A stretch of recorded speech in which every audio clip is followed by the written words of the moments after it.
এই জাজমেন্টে কিছু আসে যায় না, একটা সেন্টিমেন্ট কাজ করেছে, সেই সেন্টিমেন্ট মোতাবেক হয়তো একটা ফাইন্ডিং এসেছে এবং এই কারণে এসেছে যে এই মামলারই আদি মামলা যেখানে করেছিল হাইকোর্ট ডিভিশন, সেখানে তারা বলেছিল যে তত্ত্বাবধায়ক সরকারটা বহাল থাকা যুক্তিযুক্ত, তারা বলেছিল। আর এবিএম খায়রুল্লাহকে বলেছিল পরবর্তী দুইটা নির্বাচন তত্ত্বাবধায়ক সরকার অধীনে হতে পারে। তার মানে আলটিমেটলি তত্ত্বাবধায়ক সরকারটাকে সবাই প্রেফার করে গেছে। অবশেষে আজ 20 নভেম্বর 2025 ফিরে আসলো আবার তত্ত্বাবধায়ক সরকার, এবং এই তত্ত্বাবধায়ক সরকার যে ফিরে আসলো, আসার পর এর কি প্রভাব পড়বে এই মুহূর্তে, কিংবা এই তত্ত্বাবধায়ক সরকার এটা কার্যকর হবে কিভাবে, এ নিয়ে প্রশ্ন আছে। তবে আদালত বলে দিয়েছে 14তম সংসদ নির্বাচনের বেলায় এটা কার্যকর হবে। তার মানে আমাদের সামনে যে নির্বাচন 13তম, তার উপরে এটার কোনো ইম্প্যাক্ট নেই। সুতরাং এই নির্বাচন তত্ত্বাবধায়ক সরকারের অধীনই হতে যাচ্ছে। আসসালামু আলাইকুম। আজকে তারেক রহমান সাহেবের শুভ জন্মদিন। শুভ জন্মদিন তারেক রহমান সাহেব। হ্যাঁ, দোয়া রইল আপনার জন্য। ওনার বয়স হইল বোধ হয় 61। আবার এদিকে দেখেন আমাদের ডাক্তার শফিকুর রহমান স্যারের বয়স মনে হয় 67, 67 বা 68 এরকম হবে। এই দুজনের মধ্যে বয়সের তফাৎ 6 কি 7 বছরের হবে, হিসাব করলে 7 বছরের হবে। কিন্তু দেখতে একদম ইয়াং কিন্তু তারেক রহমান সাহেব। আর আমাদের দেশের আলো বাতাস ধুলা বালি এর মধ্যে থাইকা ডাক্তার শফিকুর রহমান স্যারের পাকা দাড়ি মনে হয় অনেক সিনিয়র, তাই না? কিন্তু না, কাছাকাছি কিন্তু। আর ওনার বয়স বোঝা যায় না কেন জানেন? লন্ডনের ওয়েদার, আমি ছিলাম ওইখানে মাত্র 1.5 মাস। হ্যাঁ, 1.5 মাসের মধ্যেই না আমার গায়ের রং একটু একটু ফর্সা হয়ে গেছিল ভাই। আর যখন বাংলাদেশ এসে নামলাম এই জিয়া আন্তর্জাতিক বিমানবন্দরে, অনেক আগের ঘটনা কইতেছি ভাই, চারিদিক মনে হয় কি অন্ধকার অন্ধকার। কারণ কি জানেন, লন্ডনে তো ভাই রাতের বেলা দিনের মতো আলো থাকে, আর এখানে আমি এসে রাত্রে নামছি, সব অন্ধকার অন্ধকার মনে হয়। তারপরের দিন তো ভাই আমার চলাফেরার মধ্যে একটা ভাব চলে আসলো। হ্যাঁ, কোথাও যদি কাউকে দেখি একটু গায়ে টোকা লাগে, সরি, কারণ ওই 1.5 মাসে অভ্যাস হয়ে গেছিল। সভ্য দেশ তো, অন্যরকম দেশ, যার জন্য দেখেন না তারেক রহমান সাহেবের কথাবার্তা একটু অন্যরকম। কিন্তু এর মধ্যে একটা কথা নিয়ে একটু বিতর্কিত হয়েছে, সেটা কি ওই যে আলু আর পেঁয়াজ নিয়ে। ওইটা বিতর্ক হওয়ার কারণ কি জানেন? ওই গণভোটের চেয়ে বেশি দরকার আমাদের আলু পেঁয়াজ, এই ধরনের একটা কথা বলছে। মানে গণভোটটাকে উনি মাইনা নিতে পারতেছে না, মানে এটার মূল্যায়ন করে নাই, যার জন্য এটা সমালোচনা হয়েছে। আসলে কি এটা উনি এই কথাই বুঝাইতে চাইছে, না কৃষকের উন্নতি চাইছে? কিন্তু উন্নতির সঙ্গে ওই যে গণভোট যদি জুইরা না দিত, শুধু যদি বলতো আমি কৃষকের উন্নতি চাই, তাদের বাজেট বাড়াইতে হবে, সেটা কিন্তু হাততালি পাইতো। কিন্তু সাথে আবার জুইরা দিছে যে এর চেয়ে বেশি দরকার, মানে গণভোটের চেয়ে বেশি দরকার আমাদের পেঁয়াজ আলু। আর গণভোটটা কি? গণভোটটার সাথে তো জড়িত জুলাই গণ অভ্যুত্থান। হ্যাঁ, শহীদদের রক্ত জড়িত। তো ওই রক্তটা যখন না চলে আসে, মানে এটার চেয়ে এটা বড়, তখনই সমালোচনা হয়। আচ্ছা, সমালোচনা তো উনি হজম করে। হ্যাঁ, খেয়াল করে দেখেন, উনাকে নিয়ে দেখলাম কে জানি একটা কার্টুন আঁকছে, উনি কিন্তু ওনার পেজে এটা শেয়ার করছে। উনি মাইনা নেয়। যেমন আজকের যে জন্মদিন, উনি কিন্তু আগেই বলছেন এই মোমবাতি জ্বালায়া কেক কাইটা কেউ কিন্তু এইসব আনন্দ উৎসব করবা না। উনি আগেই না করছেন, দেশের কাউকে এ ধরনের আনন্দ উৎসব হইচই এগুলা করতে না করছে। ভালো করছে ভাই। কারণ কি জানেন, এগুলা করতে গেলে না আবার ওই যে আমরা দেখছি আওয়ামী লীগ আমলে বঙ্গবন্ধুর কোন জন্মদিন বা মৃত্যু বার্ষিকী পালন করতে গিয়া স্থানীয় ভাবে মার্কেটে ওইটা হয়, মুখে আর নামটা নিলাম না। কারণ কি জানেন, যদি চাঁদাবাজ টেন্ডারবাজ এগুলা শব্দ মুখে নেই, অনেকে ধরে নেয় আমি তাদের বিপক্ষে। এই শব্দগুলোই এমন হয়ে গেছে, এটা বললেই এখন অনেকে খেইপা যায় ভাই। হ্যাঁ, খেইপা যায়। যেমন খেইপা গেছে জাতীয়তাবাদী এই যে কালো কোট মানে উকিলরা, উনারা খেইপা গেছে। আমি একটা জিনিস বুঝি না, যারা কালো কোট পরে বা যারা অ্যাডভোকেট, উকিল, আইনের সাথে জড়িত, যেমন পুলিশ, র্যাব, মিলিটারি, উনারা কেন রাজনীতির সাথে জড়িত হবে, তাই না? এই যে উকিলরা এসে একটা মামলা করে দিল। কি মামলা জানেন? যে মামলাটা নিয়ে এখন সবচেয়ে বেশি আলোচনা, জন্মদিনের আলোচনা কম, সবচেয়ে বেশি আলোচনা ওই মামলাটা নিয়ে। ওই মামলাটা কি? কোন এক ভাই ওই আলু পেঁয়াজ নিয়ে, ওই আলু পেঁয়াজের প্রতিবাদ করতে যায় লেখছে 88 কোটি টাকা দিয়া গাড়ি না কিনা, ওই টাকা যদি ওই আলু পেঁয়াজ কৃষককে দেওয়া হয় তাহলে তো সেটারও উন্নতি হয়, মানে ওই গাড়ি কেনার দরকার নাই। এই যে 88 কোটি টাকার বাজেটটা বইলা দিল, এইটা নিয়ে কিছু উকিল যায় একটা মামলা ঢুকা দিছে, থানা যায় আবার ডিডিও করছে ভাই, অনেক কিছু করছে। কারণ ওরা খুঁজে বাইর করতে হইব, তো ওরা তো ভাই থানায় ঢুকাইতে হবে, মানে জেলখানায় ঢুকাইতে হবে। তো কারণ তার কত বড় সাহস সে তারেক রহমান সাহেবকে নিয়ে কথা বলে এবং ওই উকিল বলতেছিল প্রেসের সামনে যে 18 কোটি মানুষের নেতা তারেক রহমান এবং আগামীতে এই দেশের প্রধানমন্ত্রী তাকে নিয়ে কটূক্তি করার কারণে এই মামলাটা করছে। কি কটূক্তি? ওই যে 88 কোটি টাকা দিয়ে গাড়ি কিনতেছে, এইটুকু হজম করতে পারলেন না। যাই হোক, মামলাটা খারিজ হয়ে গেছে ভাই, বুঝছেন? কেন গ্রহণ করবে? যুক্তিটা কি ভাই? আপনি বলেন যুক্তিটা কি? কত মানুষ কত রকম সমালোচনা করতেছে এই যে সোশ্যাল মিডিয়াতে, বিভিন্ন টক শোতে, আমাদের চ্যানেলে। ডক্টর মোহাম্মদ ইউনূস স্যারের পায়জামার ফিতা নিয়া প্রতিদিনই তো টানাটানি হয়। গত 1.5 বছর এইসব টক শোতে ওই পায়জামার ফিতা নিয়ে টানাটানি করতেছে না? কারো নামে মামলা দিছে, কাউকে হুমকি দিছে, কারো বাসায় গোয়েন্দা পাঠাইছে রাইতে উঠায় আনাবার জন্য। আগে যেটা হইতো একটা স্ট্যাটাস দিলেই তো ভাই, হ্যাঁ, রাত্রের বেলা ধরে নিয়ে চলে যেত, তারপরে ফেরত দিত কি ফেরত দিত না এটা তো আপনারাই জানেন। শত শত আয়না ঘর কেন হয়েছে? কাদের রাখার জন্য? যারা ওই যে সমালোচনা করবে, যারা এসব প্রতিবাদ করবে তাদের জন্য। ওইটা তো প্রতিবাদ ছিল, তাই না? কারণ গণভোটের চেয়ে বেশি মূল্য হইতে পারে কেমনে আলু আর পেঁয়াজ? গণভোটের সঙ্গে তো রক্তের সম্পর্ক ভাই, রক্তের সম্পর্ক এই গণভোটের সঙ্গে, তাই না? সমালোচনা তো করতেই হবে, কেন করবে না? সবাই করার অধিকার আছে, সমালোচনা তো সবাই করতেছে। দেখেন না, এই যে শেখ হাসিনার বিচারটাও তো কেউ কেউ মাইনা নিতেছে না। বাংলাদেশের ভিতরে বৈশা বিভিন্ন মিডিয়াতে টকশোতে বলতেছে না, না না বিচারটা ঠিক হয় নাই। আবার কেউ কেউ বলতেছে এখানে স্বাধীনতার বিপক্ষের মানুষের বিচার হয়েছে, এখানে স্বাধীনতার পক্ষের মানুষের বিচারটা জায়েজ হয় নাই। আবার অনেকে এসে বলতেছে আমরা ক্ষমতায় গেলে, এটা কিন্তু দলের কথা না, একজন পাগলের কথা। সে বলতেছে আমি যদি ক্ষমতায় যাই আর আমার দল যদি ক্ষমতায় যায়, এই রাজাকাররা কিভাবে এই দেশে থাকে দেখানি মুখ। দেখে নিছে শেখ হাসিনাও, দেখে নিছে। দেখে নেওয়ার জন্য ভাই বহুত কিছু করছে চারিদিক থেকে। আরে গলায় ফাঁসি তো ওনারে দেয় নাই, গলায় ফাঁসি দিছে কারে জানেন? ভারতের গলায় ফাঁসি দিছে তো, ভারতের গলায়। হ্যাঁ, এত সহজে ছাইরা দিবে? দেখেন, আন্তর্জাতিক বিচার ট্রাইব্যুনাল একটা আছে, অপরাধ বিচার ট্রাইব্যুনাল। ওইটা কোথায় জানেন? ইতালিতে, রোমে। ওই কোর্টে মামলা করতেছে। মামলা মানে কি জানেন? এই বিচারের সমস্ত রায়, এই যে হাজার হাজার পৃষ্ঠা, সবগুলো এখানে পাঠাইতেছে। অডিও ভিডিও যত রকম প্রমাণ আছে, রাজ সাক্ষীর প্রমাণ সহকারে ওই উচ্চ আদালত, মানে সমস্ত মানব অধিকারের বিচার যেখানে যেখানে হয় তাদেরও তো একটা হেড অফিস আছে। ওই হেড অফিসটা কোথায় জানেন? ওই যে ইটালির রোমে। ওই আদালতে শেখ হাসিনা এবং ওই যে ডাকাত কামালকে ফেরত আনার জন্য আবেদন করতেছে। ডক্টর মোহাম্মদ ইউনূস স্যার তো লড়বে অন্য অ্যাঙ্গেলে, অন্য লেভেলে। তবে আমি একটা জিনিস জানি, বর্তমান উপদেষ্টার মধ্যে যারাই আছে ভাই, হয়তো আপনারা অনেকে অনেক রকম সমালোচনা করবেন, অনেকের নামে অনেক কথা শোনা গেছে, কিন্তু ওনারা সবাই এই দেশপ্রেমিক ভাই। কারণ কি জানেন? ভালোর সাথে থাকলে ভালো হয়ে যেতে বাধ্য হয়তো ভাই। 10টা মূর্খের মধ্যে একজন পণ্ডিত লোককে আপনি বসায় দিয়ে আসেন, 1 মাস পর্যায়ে দেখবেন ওই পণ্ডিত লোকটা না মূর্খের মতো কথা বলতেছে। আবার 10 জন শিক্ষিত লোক, জ্ঞানী লোক, পণ্ডিত লোকের ভিতরে একজন মূর্খরে রাইখা চলে আসেন, দেখবেন সে পণ্ডিত হয়ে গেছে। হ্যাঁ ভাই, এটা বাস্তবতা। হ্যাঁ ভাই ব্রাদার, একজন মূর্খ মানুষকে যদি শিক্ষিতের মতো ছাইরা দেন না, ওই লোকটা জ্ঞানী হয়ে যায়। কেন এই কথাটা বললাম তার আগে একটু ছোট্ট ভূমিকা দিই। আমার ভিডিও যারা দেখেন, একটা জিনিস খেয়াল করবেন, আমি একটা রিক্সার ছবি দেই, যে রিক্সার ছবিতে একটা যুবক এভাবে পড়ে আছে, তার এদিক দিয়ে রক্ত ঝরতেছে।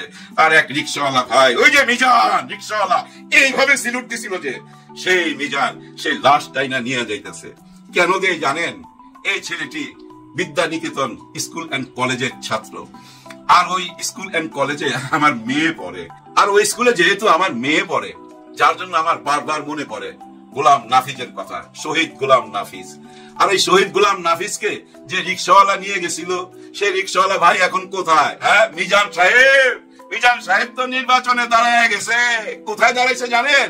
এই যে মির্জা আব্বাস, যেখানে মনে হয় ঢাকা 8 বোধহয়, ঢাকা 8 হয়, যাই হোক ঢাকা 8 নাকি একটু লেখা জানেন তো। এই যে Mirza Abbas, heavy weight candidate, ওর সাথে দাঁড়াইছে কে? সেই রিক্সাওয়ালা ভাই মিজান সাহেব। এইভাবে স্যালুট দিছিল যে আজকে সে নমিনেশন নিল। এবং তার পাশে কারা থাকবে? এনসিপি তাসলিম জারাকে দেখলাম তার পাশে বসে কানে কানে কথা বলতেছে, মানে বুদ্ধি পরামর্শ দিতেছে। আর নাসির উদ্দিন পাটোয়ারি তার সম্বন্ধে একটা বক্তব্য রাখলো, রাইখা তারে মাইকটা দিল ভাই, সেও ভাই আগুন ঝরা একটা বক্তব্য দিল, তারপরে সবাই স্যালুট দিল। চিন্তা করেন পোলাপানের কাজ কিভাবে ভাই এন্টি মিসাইল বানায়। হ্যাঁ ভাই, আকাশেই ধ্বংস করে দিবে। তো আপনি মিসাইল মারবেন আর ওনারা এন্টি মিসাইল দিয়া ধ্বংস করে দিবে আকাশের মধ্যেই। কিরকম বুদ্ধি, কার সাথে কাকে দাঁড় করাইয়া দিল। এই আসন নিয়ে অনেক আলোচনা হবে, কারণ পুরা মিডিয়া দেখবেন এদিকে ঝাঁপায়া পড়বে। আপনাদের মনে আছে ওই যে বনানী থেকে দাঁড়াইছিল আমাদের হিরো আলম, আর সাথে কে, ওই যে আরাফাত। হাই হাই, এখন দাঁড়িয়ে রাখছে, আবার এদিক থেকে ফ্রেঞ্চ কাট দাঁড়িয়ে রাখছে, আর চোরের মতো হয়ে গেছে তো চেহারা। এই যে ডাকাত কামাল কই কেন দেখেন, চেহারার মধ্যে না দাগ টাক পইরা গেছে, একদম পুরা বুঝাই যায় যে আল্লাহর কহর পইরা গেছে, আল্লাহর কহর। আরেকজন তো ভাই মাথার এই যে পরচুলা খুইলা ফালায় দিয়া সেও রাখছে ভাই, রাইকা অন্যরকম চেহারা, মাথার টাক। যে লোকটা বলছিল বাংলাদেশ আর ভারত স্বামী স্ত্রী, কোন বুদ্ধিজ্ঞান আছে? ভারতে হচ্ছে মোদি, আমাদের হইল শেখ হাসিনা। ভারত আর বাংলাদেশ যদি স্বামী স্ত্রী বলি, তাহলে আসলে কি দাঁড়ায় বলেন আপনারা? পোলাপান এগুলো নিয়ে মিম বানাবে না, ট্রল করবে না? কেমন কথা, কোন বুদ্ধি আছে? আসলে বিন্দু মাত্র বুদ্ধি নাই। শেখ হাসিনা তাও তো ভাই কুট বুদ্ধি ছিল, কিন্তু তার ছেলের আবার কিচ্ছু না ভাই, পুরাটাই গোবর, পুরাটাই গোবর। দেখেন বিভিন্ন মিডিয়া আইসা সে বক্তব্য রাখতেছে, ইন্টারভিউ দিতেছে। ইন্টারভিউতে কি বলে জানেন? জঙ্গি সরকার, বাংলাদেশ নাকি জঙ্গিতে ছায়া গেছে, মানে 15 মাসে বাংলাদেশের সবাই জঙ্গি হয়ে গেছে, ডক্টর মোহাম্মদ ইউনূস স্যার জঙ্গিদের নেতা। এরকম বক্তব্য সে দিয়েই যাচ্ছে বিভিন্ন চ্যানেলে। এর মানে কি জানেন? এর মানে হলো একটাই, বাংলাদেশকে জঙ্গি রাজ্য বললে তাদের বড় উপকারটা কি হয় জানেন? বাংলাদেশের আর কোন ইয়াং ছেলে বিদেশে যাইতে পারবে না লেখাপড়া করতে বা কোনো কাজ করতে, বিদেশ থেকে আর ডলার কামাইতে পারবে না। সারা বিশ্বকে সে জানাই দিতেছে এটা একটা জঙ্গি রাষ্ট্র। তো জঙ্গি রাষ্ট্রের কেউ যদি যাইতে চায় ভিসা পাবে ভাই? ভিসা পাবে না। দেখছেন দেশের কত বড় ক্ষতি করতেছে এই ছেলে, এর মাথায় পুরাটাই গোবর ভাই, কিচ্ছু নাই, শুধু প্রতিশোধ আর প্রতিশোধ। পুরা বংশটাই প্রতিশোধ নিতে গিয়া পুরা ধ্বংস হয়ে গেল। প্রতিশোধের রাজনীতি করতে যায় নিজেরাই ধ্বংস হয়ে গেল। অন্যের জন্য কুয়া খুঁজলে, অন্যের জন্য গর্ত করলে ওই গর্ততে নিজেকেই পড়তে হয়। এটা খনার বচন, যার জন্য আন্তর্জাতিক অপরাধ বিচার ট্রাইব্যুনালে, উনারই করা এই ট্রাইব্যুনাল, হ্যাঁ এই আন্তর্জাতিক অপরাধ বিচার ট্রাইব্যুনাল উনার হাতেই গড়া, উনি ওইখানে যায় ফাঁসলো। যার জন্য গর্ত করলো সে নিজেই ফাঁসলো সেখানে। এটাই আল্লাহর বিধান ভাই। অন্যায় কইরা বাঁচতে পারবেন না ভাই, অন্যায় কইরা বাঁচতে পারবেন না। ওই যে হিটলারের কথা মনে আছে জানেন? একই ঘটনা ঘটছিল। হিটলারের পতনের পর ছোট ছোট বাচ্চারা হাতুড়ি নিয়ে হিটলারের মূর্তি ভাঙতেছে, এরকম ছবি ইন্টারনেটে পাবেন, তাইলে আমি দিয়া দুমুনি। হ্যাঁ ভাই, নিজের চোখে দেখছি। আরো অনেক ঘটনা যেভাবে আমাদের দেশে ভাঙা হয়েছে, শুধু ভাঙা হয়েছে। কেন ভাঙছে ভাই? ক্ষোভ, মানুষের ভিতরে ক্ষোভ। অন্যায় জুলুম করতে করতে এমন একটা জায়গা নিয়ে গেছিল মানুষের, যার জন্য মানুষ রাস্তায় রক্ত দিবার জন্য ঝাঁপায়া করছে। কিন্তু সেই রক্তের ঋণ অনেকে শোধ করতে চায় না। অনেকে কেন শোধ করতে চায় না জানেন? জ্বালা জ্বালা। কারণ এই 24 যদি স্বীকৃতি পাওয়া যায় তাহলে তো ওনারা পিছায়া যায়, ওনাদের ব্যবসা বাণিজ্য বন্ধ হয়ে যায়। ওই যে স্বাধীনতার পক্ষের বিপক্ষের ব্যবসা বন্ধ হয়ে যায় না? কারণ আপনারা যাদেরকে স্বাধীনতার বিপক্ষে বললেন তারাই তো আবার 24-এ আমাদেরকে মুক্ত করলো ফ্যাসিবাদ থেকে, এবং ওই যে পার্শ্ববর্তী দেশ থেকে আমাদেরকে আবার মুক্ত করলো। তার মানে পুরো ক্রেডিটটা চলে যায় এদিকে, তাই না? যার জন্য সবকিছুতে না না না না। আর এই নায়ের রাজনীতি মানে নেগেটিভ রাজনীতি আপনাদেরকে কোথায় যে নিয়ে ঠেকাবে আপনারা নিজেরাও জানেন না। দেখেন না ফেসবুক ইউটিউবে গেলে কত কিছু দেখতেছি আমরা। এখন সমস্ত অন্যায় কিন্তু উঠে আসতেছে, কারণ বাংলাদেশে তো ভাই এখন সাংবাদিকের অভাব নাই। কারণ বাংলাদেশের এখন সবাই সাংবাদিক। আপনার হাতে একটা মোবাইল আছে, আপনিও সাংবাদিক। কারণ কি জানেন? আপনার মুখে ভাষা না থাকুক, আপনি যদি বোবা হন কোনো অসুবিধা নাই, জাস্ট ঘটনাটা তুইলা এই ফেসবুকে ছাইরা দিবেন। এটা নিয়ে সারা বিশ্বতে আলোচনা হইতে থাকবে। যেভাবে ফাঁসি নিয়ে সারা বিশ্বে আলোচনা হইতেছে, বিশ্বের 600 কোটি মানুষ জানা গেছে অপরাধ করার জন্য অপরাধ বিচার ট্রাইব্যুনালে শেখ হাসিনার আর ওই ডাকাত কামালের বিচার হইছে, তাদেরকে ফাঁসি দিছে। পৃথিবীর 600 কোটি মানুষ জানা গেছে। 200 পত্রিকায়, আন্তর্জাতিক 200 পত্রিকায় এই নিউজ হেডলাইন হইছে। বুঝছেন তো কোথায় গিয়ে পৌঁছাইছে? এখন কিন্তু শেখ হাসিনা না, এখন শেখ হাসিনা ফাঁসির আসামি এবং অপরাধের লিস্টের 1 নম্বরে। 1400 মানুষকে 36 দিনে হত্যা করছে, 24,000 মানুষকে পঙ্গু করছে, কারো হাত নাই, কারো চোখ নাই, কারো পা নাই, এমন অবস্থা কইরা ছাড়ছে একজন স্বৈরা শাসক, যার কথা পৃথিবীর লোক যাই না গেছে। তো এখন ভারত যত রকমই নখরামি করুক, উনাকে যদি না দেয় এটা তার জন্য কাল হয়ে দাঁড়াবে। সারা বিশ্বের কাছে ভারতই ছোট হবে, আমরা ছোট হব না। আমাদের মাথা আর নত হবে না তো ভাই, কারো কাছেই নত হবে না। কারণ কি জানেন? ডক্টর মোহাম্মদ ইউনূস স্যার এমন একটা সিস্টেম চালু করে দিয়ে যাইতেছে, সবকিছুই কিন্তু উল্টা পাল্টা কইরা ফেলাইছে। আগামী নির্বাচন আসতে আসতে আপনারা বুঝতে পারবেন। ওনারা এখনো খালি ওই একই কথা বইলা বেড়ায়, নির্বাচন ঠিক মতো হবে তো, সুষ্ঠু নির্বাচন হবে তো, পাতানো নির্বাচন তো হবে না। এই ধরনের প্রশ্নগুলো যখনই করে তখনই মানুষের মনের মধ্যে ভাই একটা জিনিসই ফুইটা উঠে, এরা কি আসলে রাজনীতি বুঝে না, নাকি ইচ্ছা করে এমন করে, নাকি কারো ইশারায় এরা নাচে? এরকম প্রশ্ন চলে আসে, তাই না? যাই হোক, আমরা ওইসব প্রশ্নের মধ্যে যাইতে চাই না। সুষ্ঠু সুন্দর একটা নির্বাচন চাই। কারণ কি জানেন, আগামী নির্বাচনটা শুধু ক্ষমতা হস্তান্তরের নির্বাচন না। আগামী নির্বাচনটা এক দলকে আরেক দল শুধু ক্ষমতা বুঝাই দিবে এমন কোন নির্বাচন না। আগামী নির্বাচনটা কি? আগামী নির্বাচনটা হলো, যে দেশটা ক্ষয়ে গেছিল, যে দেশটা পাপে ডুইবা গেছিল, সেই দেশটা চান, নাকি নতুন বাংলাদেশ চান? হ্যাঁ আর না বইলা যান। সবার জন্য সবাই দোয়া করবেন। আল্লাহ হাফেজ।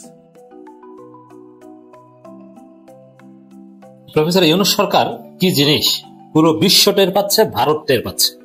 ভারতকে দেখিয়ে দিচ্ছে, মোদীকে ইউনূস দেখিয়ে দিচ্ছেন যে ইউনূস কি, বাংলাদেশ কি, বাংলাদেশের যে হ্যাডম আছে, বাংলাদেশ যে আঙ্গুল বাঁকা করতে পারে। ভারত বাংলাদেশের 3 দিকে বেষ্টিত, তাতে কি বাংলাদেশ স্বাধীন এবং সার্বভৌম রাষ্ট্র। ভারতকে স্যার স্যার, হুজুর হুজুর, আব্বা আব্বা বলার সময় নাই, কোনো প্রয়োজন নাই। মাথা উঁচু করে আত্মমর্যাদার সাথে প্রফেসর ইউনূস সরকার দেখিয়ে দিচ্ছে, পুরো বিশ্ব এটা টের পাচ্ছে, দেখছে। ট্রাম্প বলেন আর যাই বলেন না কেন, না, বাংলাদেশ বাংলাদেশের মতো চলছে, প্রত্যেকে বাংলাদেশকে সমীহ করছে। সে এক্সট্রা টেরিফ ইম্পোজ নিয়ে দেখেছেন না, পুরো ট্রাম্প প্রশাসনকে কিভাবে ইউনূস প্রভাবিত করতে পেরেছে। এটা বিশ্ব সফলতা প্রফেসর ইউনূসের। এই ইউনূস জাতিসংঘের মহাসচিব হবেন, মনে রাখবেন। তার সে হেডম আছে, দুর্বলতা ভুল ত্রুটি আছে, নবী রাসূল বাদে সবার শাসনে ভুল থাকবে। নবী রাসূলেরও ভিত্তিক সিদ্ধান্ত ভুল হতে পারে, যেহেতু দিন শেষে ওহী তাদেরকে পরিচালনা করেছে এবং ভুল ত্রুটি হলো ওহী তাদেরকে সংশোধন করে দিয়েছে, যার ফলে তারা ভুলের ঊর্ধ্বে। কিন্তু দুনিয়ার প্রত্যেক শাসকের কিছু ভুল ত্রুটি হয়। ইউনূসের হাজারো সমালোচনা আছে, আমরা করি বলবো, কিন্তু ইউনূস যে ব্যতিক্রম, এটা টের পাবেন ইউনূসের পতনের পর, মানে বিদায়ের পর। পতন তো হবে না, বিদায়ের পর। ইউনূস যেভাবে রাষ্ট্রটা চালাতে পেরেছেন, যেভাবে স্থিতিশীল করতে পেরেছেন, যেভাবে ভারতের সাথে চোখে চোখ রেখে কথা বলতে পেরেছেন, এটা অন্য কোনো সরকার এত সহজে পারবে না। দর্শক, আপনারা জানেন যে বাংলাদেশের নিরাপত্তা উপদেষ্টা, প্রধান উপদেষ্টা, নিরাপত্তা উপদেষ্টা ডক্টর খলিলুর রহমান ভারত সফরে গেছেন, অজিত দোভালের সাথে মিটিং করেছেন। সেখানে এটা নিয়ে অনেক সমালোচনা হতো, যদিও এটা থার্ড কোনো কনফারেন্সে দেওয়া যেতেই পারে। এটা ভারতের সাথে বাইলেটারাল কোনো রিলেশনস এর বিষয় না, এটা একটা মাল্টিল্যাটারাল প্ল্যাটফর্মে মিটিং এ গিয়েছেন। It's very simple. কিন্তু তারপরও ভারতে গিয়েছেন। এখন সাপোজ এই সময় যদি কোনো রাজনীতিবিদ হোক, সে বিএনপি, জামাত কিংবা আওয়ামী লীগ, কোনো কারণে ভারতের ক্রিকেট খেলা দেখতেও যেত, মাল্টিল্যাটারাল কনফারেন্সে যোগ দেওয়া তো দূরের কথা, যদি ক্রিকেট খেলা দেখতেও যেত, ফুটবল খেলা দেখতেও যেত, তারপরে এটা নিয়ে তোলপাড় সৃষ্টি হতো। ভারত এতটা নিকৃষ্ট রাষ্ট্র, বাংলাদেশের মানুষ তাদেরকে এতটা খারাপ জানে। ডাক্তার দেখাইতে বিএনপি জামাতের কেউ এখন ভারত গেলেও এটা নিয়ে তোলপাড় হবে। সাপোজ আমাদের মেজর হাফিজ সাহেব ভোলার, বিএনপির স্থায়ী কমিটির সদস্য, ভারত কোটায় হয়েছেন, তিনি কিন্তু ডাক্তার দেখাতে যান ভারতে। মোয়াজ্জেম হোসেন আলাল ভারতে যান, হাসিনার আমলে ভারতে অনেকবার ডাক্তার দেখাতে গিয়েছেন, কিন্তু এখন একটু যাক না পেলেন। বিএনপি কি অবস্থাটা হয় দেখবেন, বিএনপি কেউ ভারতে চিকিৎসা নিতে যেতে সাহস পাবে না।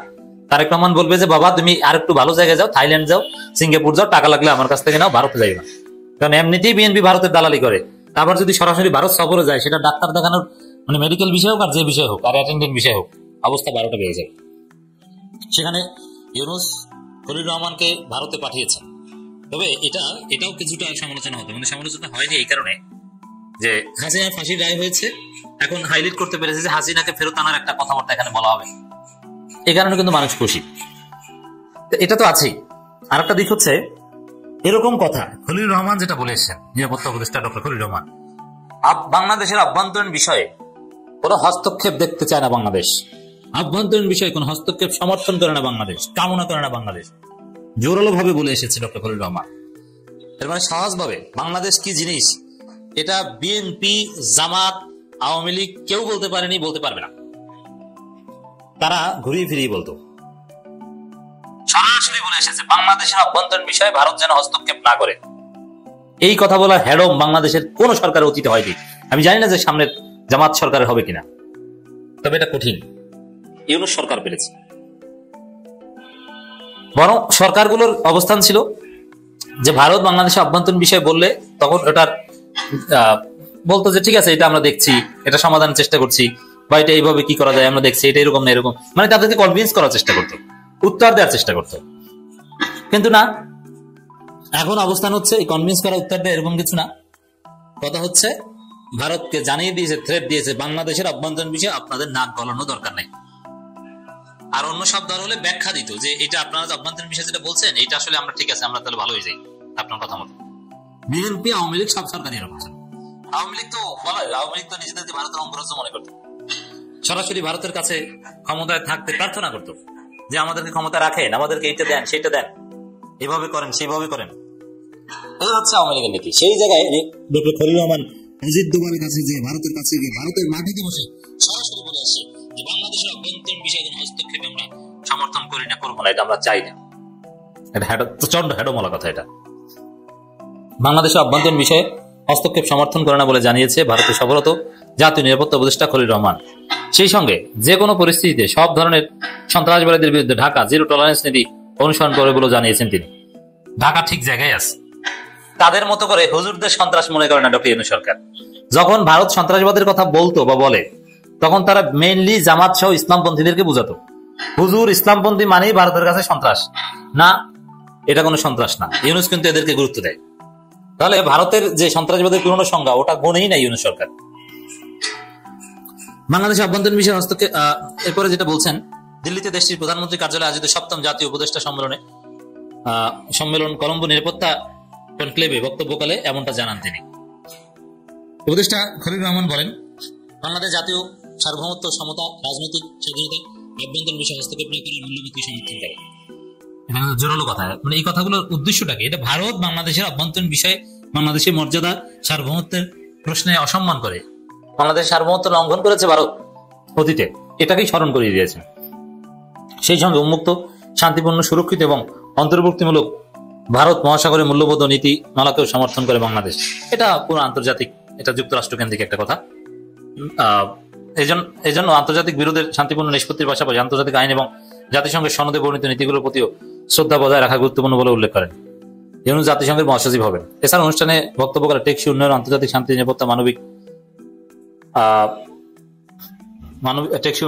মানবিক পদক্ষেপ এবং মৌলিক অধিকার ও স্বাধীনতার জন্য আঞ্চলিক আন্তর্জাতিক সহযোগিতার উপর জোর দেন জাতীয় নিরাপত্তা উপদেষ্টা।